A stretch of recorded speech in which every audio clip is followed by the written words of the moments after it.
abadiy har dam. Ko'zlaringda topdim men go'zal olam.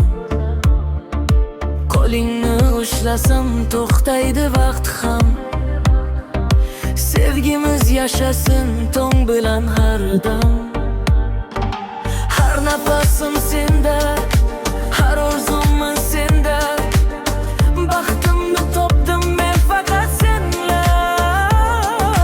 Yulduzlar guvohdir pok muhabbatga.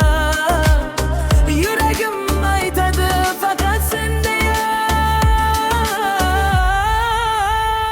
Sen uchun yashayman sevgilim mening. Qalbimning yagona bahori sensan. Qo'limni qo'ymagin, yonimda qolgin. Umrimning eng go'zal nafasi sensan.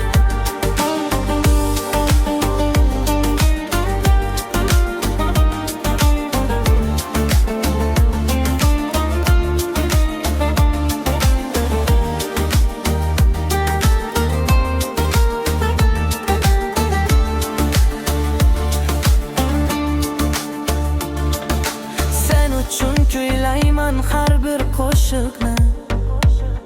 Ko'zlaring nuridek yoritadi yo'limni. Bir umr yonimda bo'lgin azizim. Sevgimiz hech qachon topmasin